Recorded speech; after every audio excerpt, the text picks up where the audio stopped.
Hi and welcome to Berger Tools. Today I'd like to show you some of our range of toggle clamps.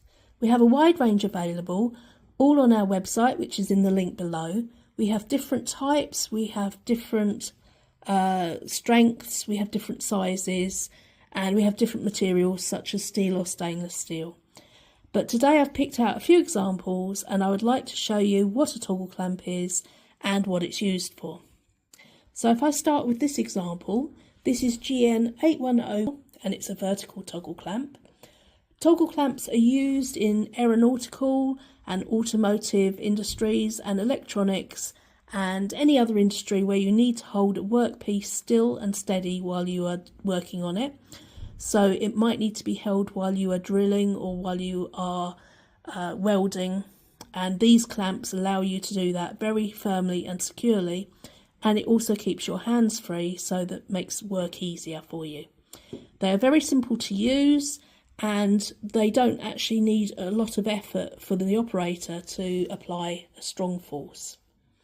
So they work by having a lever principle. They also have a bar here, which can be a loop like this one, or it can be a solid bar. That's your preference.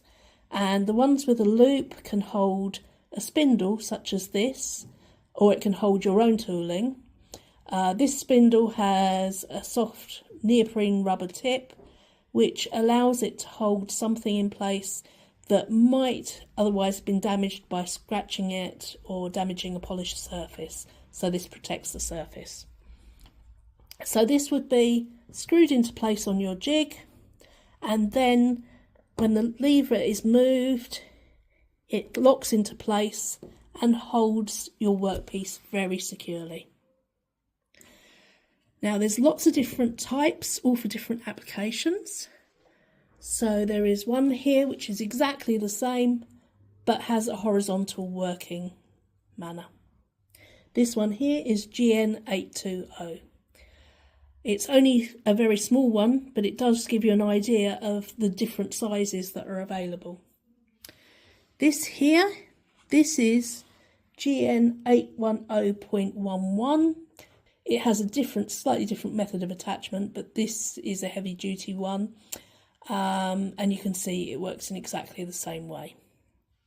With all of these, the spindle is optional.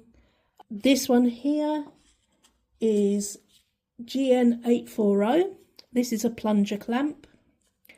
And the rod is moved horizontally on this one, and it doesn't actually take up much height, so it's useful in restricted spaces. And in the end here you can see there is a threading which allows you to put your own mechanism in the end, your own tooling. This one here is a slightly different version. This is a vertical version of the same thing, and it works in exactly the same way. You can see here, it's easier to show you on these big ones, that there is adjustment so that you can actually move it into the perfect position. And again, with the spindle assembly, you can see there is a lot of adjustment there.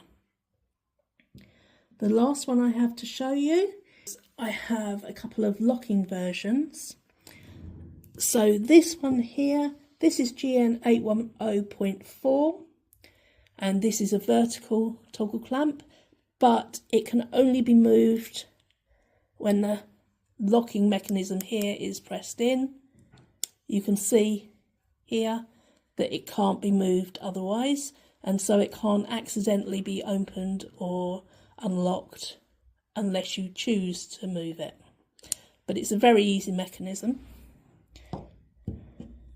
And here, this is GN810.3, which is the same principle. It's a horizontal version, and it again has a locking mechanism, and this is released here.